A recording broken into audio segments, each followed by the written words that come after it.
Good afternoon, folks, and here's a wonderful little blog post from theterminatorfans.com. I was introduced to this by a gentleman on Twitter called Nodebat, and he posted this to a bunch of other people as well.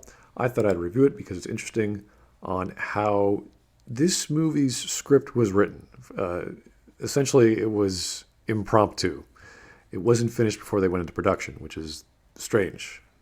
I don't know why they would just hand that over to a director writer or a writer, or the director would say, okay, just do some scenes and then write the day before.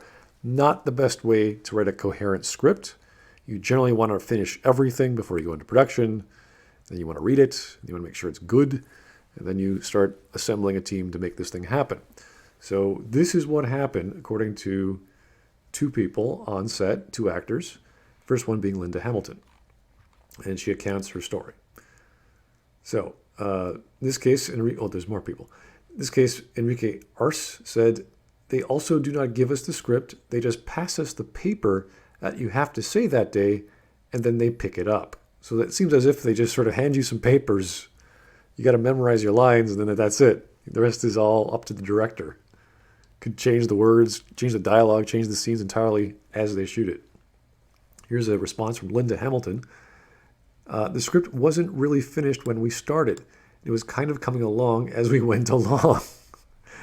That's not a good way to act. That's not a good way to write. And we all found that very hard to work that day. I heard too many people say, well, that's how they make movies these days. It's like, you know what? I need a beginning and a middle and an end. You know what? So do the rest of us, Linda. I think everyone in the theater would have appreciated that. Again, I haven't seen this movie. I never will. But this is basic stuff. This is like Aristotle basic when he's talking about drama and stage plays. Link those moments together one by one. I've got to know where I'm coming from. Exactly. A actress or actor needs to know what their motivation is, what the scene is doing, what it means, what they're coming from, what they're trying to emote, why they're in the scene, what do they want to do, why are they doing it. Very important.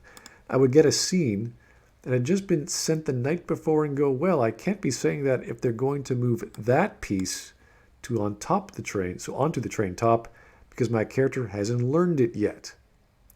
Wow, this sounds like something, if she was playing maybe Rey from Star Wars, be like, hey, how did Rey learn this technique? You know what I mean? Like, let's make this something that is solid so that the actors can then work that way. We can't wait until September for the script to be finished. So, yeah, that's a very bad way of giving lines to your actors the night before and not having the rest of the script figured out. That kind of impromptu writing for movies is just ridiculous, and it's not going to work whether it's a commercial, whether it's a book, whether it's a screenplay for stage, or whether it's a movie. It just doesn't work that way. You have to think things through. Here's another Linda Hamilton quote. There were versions of the scene where we first meet the Terminator. We meet Carl, who's played by Arnold Schwarzenegger, where they tried to flip it so that the Terminator is the one holding me. I don't know who they are. Where the Terminator is one holding me as opposed to the girls holding me back. And we tried forever to make that work, but there was no way to get free of it because I was never going to slump in defeat in his arms. I just was like Sarah Connor would die trying to fight her way out of this machine's arms. I am not going to slump in defeat, so let's find some other way to do it. Now, I don't know how that scene played out, but that's pretty good input from an actor who knows their piece, knows their part, and say, hey, I would never do this. My character would never behave this way. So we have to change the scene. And supposedly that's the case. And here we have a quote from Brett Azar, who I believe is the body double. So Linda Hamilton really took control of Sarah Connor's reaction to that because she was there for it. She wanted to see. Like, she wanted to make sure that it was as intense enough to be believable for her. She was so personal with that reaction of seeing John shot.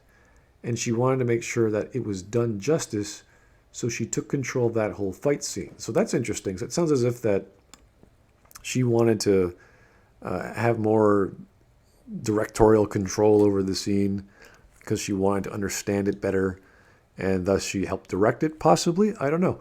It sounds as if the director has a very laissez-faire attitude to directing and writing, or getting writing done and then having a vision of what the movie, let alone individual scenes, should be. So it's good that actors have more control, but how much control is good enough when there's no one in charge?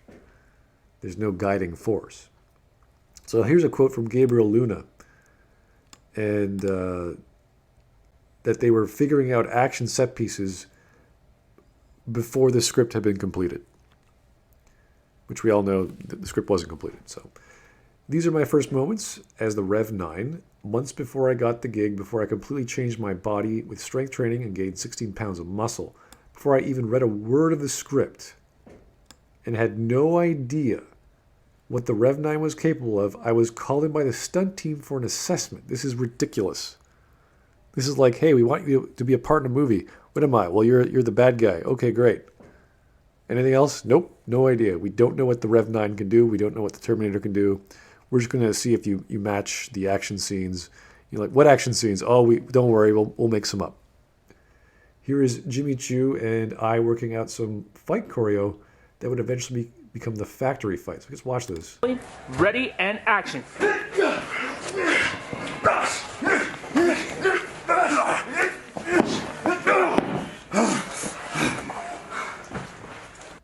All right, seems pretty innocent, pretty harmless, but this is all before a script. This is all before choreography. This is all before anything is known about the story, about the weapons and armor or skills of the Terminator, of who even Jimmy is supposed to be in this scene. This is ridiculous. This is absolutely ridiculous.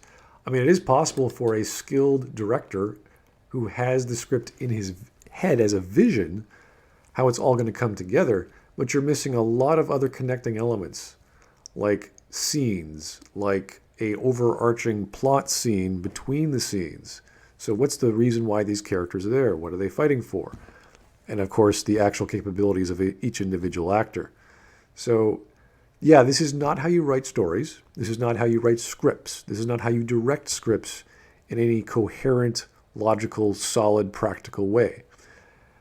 We all know after Terminator 2, the Terminator movies have been going downhill. So originally we thought the director was this fellow here, the director of Deadpool as well, I believe, that he was under pressure from social media or SJWs or this and that. Maybe he was. Maybe he just saw this as a joke. I don't know.